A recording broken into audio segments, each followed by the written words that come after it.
For nearly 2 decades, Ellen DeGeneres was daytime TV's patron saint of kindness. She danced with celebrities, gave away cars, and urged millions to be kind to one another. But behind the confetti and contagious laughter, former staff members say the vibe wasn't all that kind. Turns out, The Ellen Show might have been less finding Dory and more finding HR. The BuzzFeed bombshell. In July 2020, BuzzFeed News dropped a story that detonated like a glitter grenade in Hollywood. Over a dozen former and current employees spilled tea, and it wasn't herbal. They described a workplace marinated in fear, microaggressions, and good old-fashioned bullying. Apparently, being on Ellen's payroll meant being polite, punctual, and preferably invisible. Staff members alleged they were punished for taking medical leave, discouraged from raising complaints, and that racist remarks went unchecked. One employee summed it up bluntly: "If you don't smile while you're crying, you're out." Following the exposé, Warner Media launched an internal investigation that made the corporate world briefly look like it cared about accountability. 3 executive producers, Ed Glavin, Kevin Lehman, and Jonathan Norman, were fired, which was a nice start, but the damage was already done. By then, Toxic Workplace and Ellen DeGeneres were trending together like peanut butter and regret. The Fear Factory. Fast forward to 2025, and new voices are still joining the chorus. On a July episode of After Party with Emily Jashinsky, comedian Adam Carolla revisited his 2012 guest appearance on Ellen's show. And, let's just say, he didn't describe a party.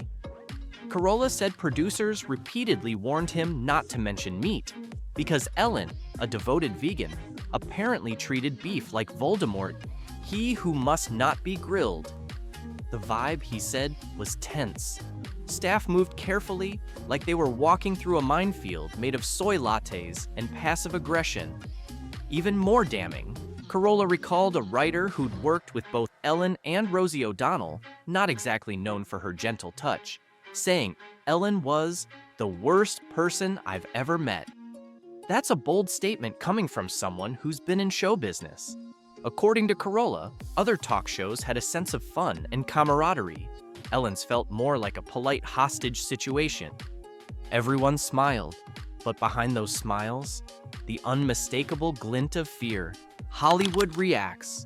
When the BuzzFeed articles went viral, Hollywood's reaction was split right down the middle, like an avocado toast at brunch. On one side stood Ellen's defenders, Katy Perry, Kevin Hart, and Diane Keaton, among others. They vouched for her warmth, insisting their personal experiences were nothing short of delightful. Perry even tweeted that she'd only ever had positive takeaways, which sounds exactly like something you'd say when you still want an invite to Ellen's holiday party. But others weren't so forgiving. Former staffers and a handful of celebrities hinted that the kindness was for the cameras only, a brand strategy rather than a belief system. After all, be kind was less a moral compass and more a marketing slogan. It's easy to be kind when you're throwing iPhones at the audience like Oprah. It's harder when your employees are crying in the green room. A pattern. Years in the making. According to BuzzFeed's follow-up reports, this wasn't a one-time mishap or a bad manager gone rogue. Sources said that Warner Brothers executives had been aware of complaints about sexism and discrimination since 2018, 2 years before the story broke.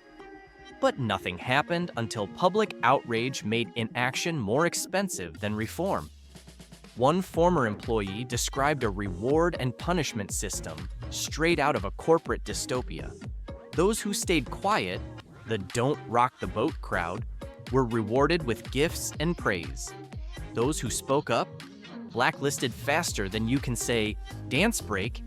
If you kept your head down, you might get an iPhone. If you asked too many questions, you might get unemployment. It's almost poetic if your poetry tastes like panic. Ellen's on-air apology tour. When the public finally demanded answers, Ellen did what any good celebrity in crisis does. She issued an apology that was both heartfelt and perfectly PR approved. In an email to staff and a public monologue at the start of season 18, she said the show's toxic culture was not what she intended. She claimed she'd been disappointed to hear the reports, a phrase that roughly translates to, "I can't believe I got caught." Her speech hit all the right notes: accountability without confession, sincerity with a side of damage control. "I learned that things happened here that never should have happened," she said. And while that's true, it also felt like someone saying, "I learned my car was stolen," when they were the one holding the keys. Still, audiences cheered, executives nodded, and for a moment it seemed Ellen might just dance her way out of scandal. Netflix and the not-so-chill comeback. Then came 2024 and Ellen's Netflix special, For Your Approval, a title that might as well have been subtitled, "Please Still Like Me."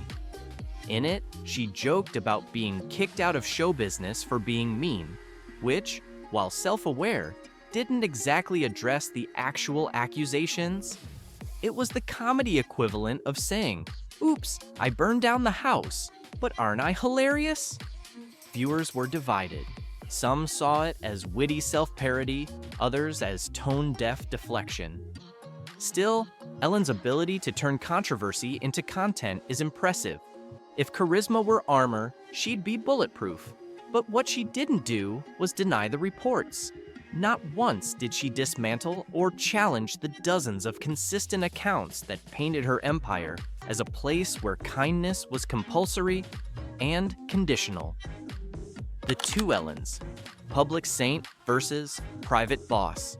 Here's where it gets interesting. Ellen's public persona was practically angelic, a beacon of positivity, generosity, and pastel blazers. She helped families in need, funded scholarships, and made guests feel like they just hugged a golden retriever. But former employees described a workplace where that light dimmed fast once the camera stopped rolling. They spoke of a leader obsessed with control, from how guests were greeted to what could be mentioned on air.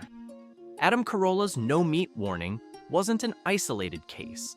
It was symptomatic of a place where everyone walked on eggshells. Tofu-based eggshells, to be precise. This split personality, the public kindness guru versus the private perfectionist, made the whole story sting more. It wasn't just about a mean boss, it was about hypocrisy. The brand said kindness, the culture said fear. And in Hollywood, image is everything, until it isn't. The aftermath. After the scandal, Ellen's show wrapped up its final season in 2022. She called it the right time to move on, though some say it was more of a necessary time. The empire she built still stands, but its foundation looks shakier than ever. Behind the laughter and giveaways, a bigger conversation emerged: how easily kindness can become currency in the entertainment world. Audiences love a feel-good hero, but when the cameras stop, the truth often isn't so filtered. The Ellen effect forced the industry to reckon with how toxic workplaces hide behind smiles, slogans, and celebrity sparkle. And Ellen's story? It's not just a gossip column footnote. It's a case study in what happens when branding outgrows reality, when be kind becomes a costume instead of a conviction. So, was Ellen ever really nice? That's the million-dollar question. And like most things in Hollywood, the answer depends on where you're sitting. If you were a guest on the couch, Ellen was delightful, quick with a joke, generous with praise, and genuinely funny. If you worked behind the scenes, you might have felt like you were in a different show entirely, one with less laughter and more HR paperwork. Maybe Ellen isn't a villain so much as a warning. She's proof that a good message doesn't make a good manager, and that performative kindness can't mask systemic cruelty forever. After all, if you have to tell people you're kind, maybe you've already lost the plot. The curtain falls. Ellen DeGeneres' story is part tragedy, part irony, and part industry satire. She built an empire on kindness, and then got crushed under the weight of its expectations.